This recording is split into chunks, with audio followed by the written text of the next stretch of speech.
죄를 그리워하게 되면 하느님에 대한 어떤 게 무뎌집니다. 죄를 그리워하는 순간부터 강론도 안 들어와요. 죄를 그리워하게 되면. 영화에 나오는 그 멋있는 사람을 항상 그리워하죠. 이제 나도 저런 사랑을 해봤으면, 불륜인데 나도 저런 사랑을 해봤으면 해요. 멋있어 보이니까. 뜨거운 불 속에 들어갈 건 생각하지 않고. 그래서 아시시의 성 프란치스코 성인이 그랬어요. 쾌락은 순간이고 고통은 끝이 없다고. 적으십시오. 쾌락은 순간이고 고통은 끝이 없습니다. 아시시의 성 프란치스코. 프란치스코 성인이 이 말을 자주 했대요. 쾌락은 순간이고 고통은 끝이 없습니다.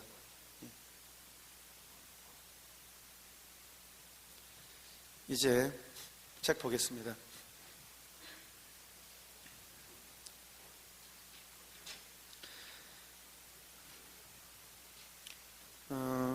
122쪽 남자와 여자로 그들을 지어내셨다. 봅시다. 하느님의 모습대로 사람을 지어내시되 남자와 여자로 지어내셨다. 자식을 낳고 번성하여라. 하느님께서 사람을 지어내시던 날 하느님께서는 당신 모습대로 사람을 만드시되 남자와 여자로 지어내셨다. 그날 하느님께서는 그들에게 복을 주시며 그 이름을 아담이라 지어주셨다. 예수님께서 남자 여자로 결합시키게 해가지고 창세기 1장 28절에 보면 자식을 낳고 번성하라 그랬어요. 부부 결혼의 첫 번째 목적입니다. 이게 2332양 같이 한번 읽어봅시다. 인간의 성본능은 육체와 영혼의 일치 안에서 인간의 모든 측면에 영향을 미친다. 이는 특히 정서, 사랑하고 자녀를 출산하는 능력, 그리고 좀 더 일반적으로는 타인과 친교하는 능력에 관련된다. 2333항 자신의 성별을 인정하고 받아들이는 것은 남녀 각자가 해야 할 일이다. 육체적, 정신적, 영적 차이와 상호 보완성은 행복한 혼인생활의 풍요로운 가정생활을 지향하는 것이다. 부부의 화합과 사회의 화합은 두 성이 서로 보완해주고 채워주고 도와주는 데 어느 정도 달려있다. 그랬습니다. 2334항 인류를 남자와 여자로 창조하실 때 하느님께서는 남자와 여자에게 인격적 품위를 동등하게 해주셨다. 동등하게. 자, 줄치십시오. 남자와 여자에게 인격적 품위를 동등하게 해줬다 그랬어요. 인간은 인격체인데 이 점에서는 남자와 여자가 동등하다. 왜냐하면 둘 다 인격적인 하느님의 모상과 닮은 꼴로 창조되었기 때문이다 그랬어요.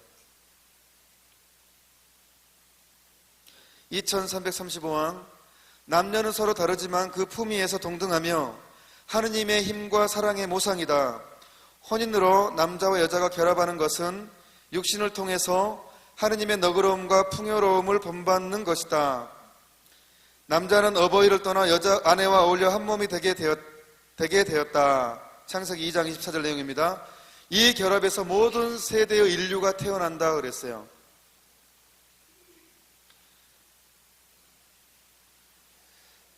(2336항) 예수님께서는 창조된 만물을 그 본래의 순수성으로 회복시켜 주시기 위해 오셨다. 그러니까 본래 순수함으로 회복시켜 주시기 위해서 오신 거예요. 그래서 인간적이다라는 것은 속되다는 뜻이 아니에요. 보통 우리는 합리화해서 인간적이다 그러면 죄스럽다 이렇게 이해하거든요. 하고 싶은 것 하고 좀 말도 야한 말 많이 하고 막 솔직하다, 인간적이다 이렇게 표현해요. 인간적이다라는 뜻은 우리가 태초에 아담이 순수했을 때 그걸 돌아가는 것. 그래서 예수님께서는 인간적이다는 거예요. 그것은 죄스럽다 이게 아니라 우리가 태초에 가졌던 그 순수함을 지칭하는 말인데 우리가 이제 나를 합리화하기 위해서 내 죄를 합리화할 때 인간적이란 말을 자주 씁니다. 예수님께서는 산상설교에서 하느님의 계획을 정확히 해석하신다. 간음하지 말라고 하신 말씀을 너희는 들었다. 그러나 나는 너희에게 이렇게 말한다. 누구든지 여자를 보고 음란한 생각을 품는 사람은 벌써 마음으로 그 여자를 범했다. 하느님께서 짝지어 주신 것을 사람이 갈라놓아서는 안 된다. 교회는 전통적으로 6째 계명을 인간의 성 전체에 관련되는 것으로 이해했다. 그래서 우리에게는 정결에 대한 소명이 있습니다. 정결하게 살아야 될 의무가 있다는 것입니다. 2337장 같이 한번 읽어봅시다. 정결은 성이 인격 안에 훌륭히 통합되어 있음과 육체적이고 영신적인 존재 안에서 이루어지는 인간의 내적 통합을 뜻한다. 인간이 육체적이고 생물학적인 세계에 속해 있음을 표현하는 성은 인격 대 인격 관계 안에서 남녀가 온전히 또 시간의 제한 없이 서로를 내어줄 때 참으로 인격적이고 인간다운 것이 된다. 정결한 사람은 자신이 간직하고 있는 생명과 사랑의 능력을 완전히 보존한다 그랬어요. 2339항 정결은 자절에게 훈련이 요구된다 그랬습니다. 이 훈련은 인간의 자유를 배우는 교육이다. 인간이 정욕을 지배하여 평화를 얻느냐 아니면 정욕에 자신을 맡겨 불행하게 되느냐 하는 것은 인간의 선택에 달려있다 그랬습니다. 선택에 달렸다. 인간의 존엄성은 의식적이고 자유로운 선택에 따라 행동하도록 요구한다. 곧 맹목적 본능이나 외적 강박에 따라 행동하지 않고 인격적인 내적 동기에 따라 행동해야 하는 것이다.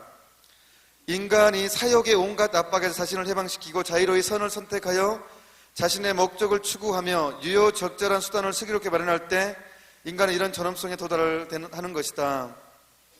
그러니까 정결은 이 자제력은 훈련이 요구되는데 이것은 끊임없이 내가 사욕을 벗어나려는 노력을 통해서 형성된다고 했습니다. 그러니까 어렵다는 얘기죠. 상당히 아주 가장 어려운 부분입니다. 정결하게 산다는 것은 가장 어려운 부분인데 끊임없는 훈련을 통해서 끊임없는 선택을 통해서 형성시켜 나간다는 것입니다. 그래서 이제 세례가 나와요. 뒤에 세례의 필요성, 세례성사, 그 다음에 성체성사.